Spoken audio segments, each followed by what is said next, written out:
I've said before in a video that there's just so much Gundam manga out there. And outside of the 8 or so Gundam manga that's over here in the West, I went out of my comfort zone and read some Gundam manga that I've never heard of that is completely unrelated to any other series I've seen, or some that are. And today, I'm talking about a somewhat niche, somewhat brilliant short manga that focuses on the world of the Universal Century while also trying to tie into a work that you may or may not know. Mobile Suit vs. Giant God of Legend Gigantus' Counterattack is a very short manga with a mouthful of a name. It's only 4 chapters in length and was drawn by Yuichi Hasegawa, who would later become the artist of Crossbone Gundam and much later would take the story in his own direction. It's unclear why this story was his first work, since Crossbone was a story where he followed the notes from Yoshiyuki Tomino. It would make sense to assume if this manga specifically was an audition piece of sorts, and this isn't uncommon in the manga industry. But unfortunately, there hasn't been much confirmation of this entire scenario being the case with Hasegawa, so until then it's pure speculation. Or it has been confirmed and my dumbass just missed it. But authors and creation aside, I think this manga is honestly pretty damn good. Though I use this video as a chance to talk more about Ideon, sorry about that. But considering its length and being the first Gundam manga from Yuichi Hasegawa, it manages to brilliantly tie in both Ideon and Gundam Double Zeta. And it makes a pretty good short story that makes later parts of the Universal Century as well as Ideon hit much harder than it normally did. Characters like Amuro Ray and Char Aznable, while iconic characters in their own right, aren't the main characters of this story.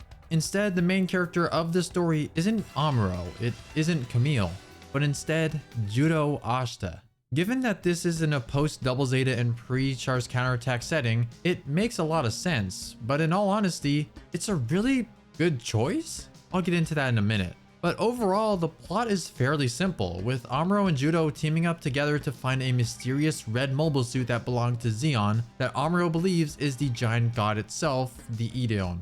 Amuro tells us a tale of Ideon that he mentions was written by Yoshiyuki Tomino, who I guess just exists and just like real life, writes novels. We get a quick summary of the story of Ideon for those unfamiliar with it, since it is pretty important for what this story is about.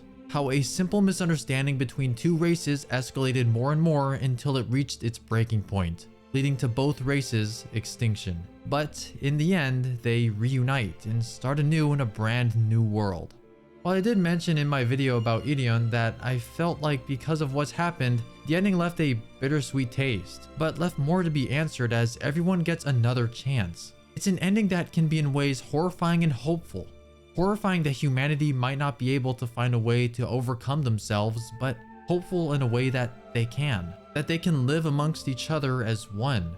That's the incredible aspect of that ending.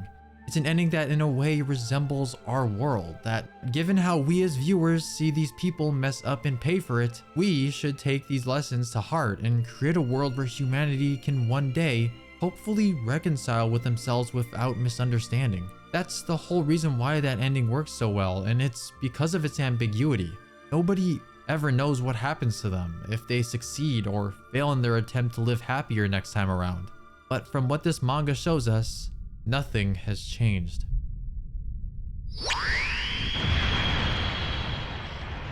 While this manga does take place in a period between Double Zeta and Char's Counterattack, it might honestly be the best period for something like this to happen. After Double Zeta, there is a somber feeling to it. We've witnessed humanity repeat the atrocities they've committed in the past, and in Char's Counterattack, we witnessed the extremities of that idea. And if you've seen my video about Ideon, you'd know that this idea of humanity failing to prevent themselves from repeating the same mistakes is all over it. Which makes sense given that all these are works that were directed by Tomino, but I think the biggest strength is that the protagonist of the story isn't Amuro Ray like I mentioned, but Judo. And I don't think there could have been any better option.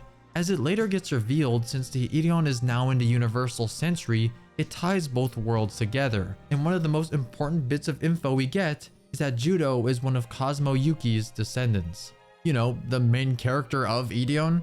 Yeah, that's kind of crazy to just randomly read, but it's right there. But as insane as it sounds, the more I think about it, the more it actually makes sense to me. If you've watched Ideon, you know how much of a stubborn person Cosmo is. There's so many parts in the series where we see him openly defy the tragedies that will happen to him. From when he's told by the spirit of the Ide itself of its plan to absorb the lives of everyone to preserve its own existence, Cosmo loudly declares that he's not going down as a sacrifice. While fighting against countless enemies, he defiantly retaliates, even against insurmountable odds. Whether it's the Buff Clan or the Ide itself, he never lets any force determine how he lives his own life, that he's not bound to the shackles of fate. And it makes sense, given that when he eventually crosses over, he's the last to wake up. That's how much defiance and resistance he's had against the life he was forced to live. I mean, he says it himself.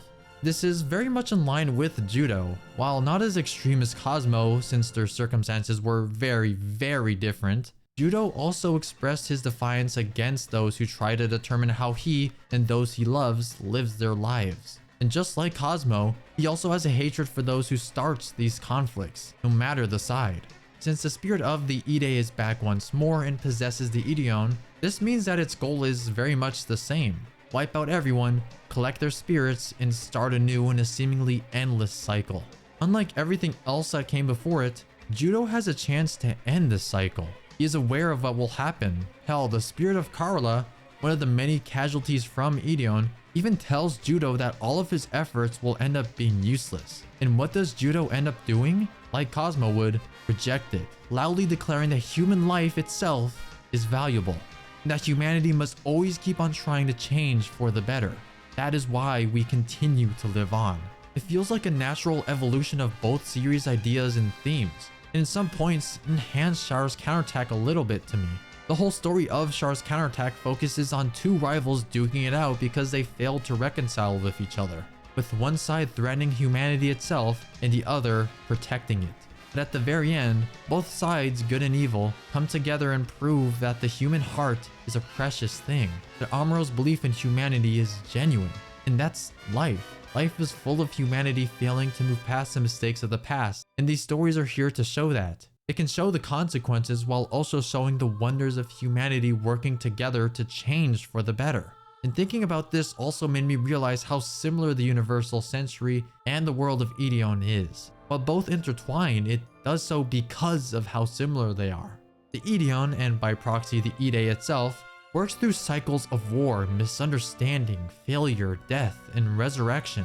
Spirits are reborn in a cycle, trying to live without misunderstanding, but always manage to fail. And while I don't know if changing the results of the ambiguous ending to create an actual answer with humanity failing again was necessarily what I wanted, I can't say that it wasn't well executed. Because like I said, the Universal Century is practically the same.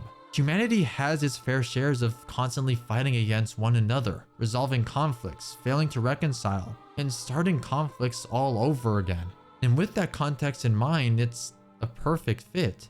While I didn't mention every single detail about this manga, like how I really appreciated Hasegawa's Go Nagai-esque art, or how some ugly-ass ogre tried to manipulate Minevazabi to control the Ideon, I feel like the strongest aspect of this manga was with what I spent the video mentioning. Overall, I liked it. Not the greatest Gundam manga to ever exist, hell, you already know my answer probably, but for what it tried to do in its 4-chapter run, I enjoyed it. I'd definitely recommend this to someone who's a fan of these series, though I don't know if there's much fans of Double Zeta or Ideon out there who like both. There's a few more Gundam manga out there that I really want to take a look at before I spend over 10 hours yapping about Gundam The Origin, but outside of a few Gundam manga I have been recommended, there's just so much more I want to check out. So let me know if there's any Gundam manga out there you want me to check out. As for the next video, I think it's time for me to finish what I started.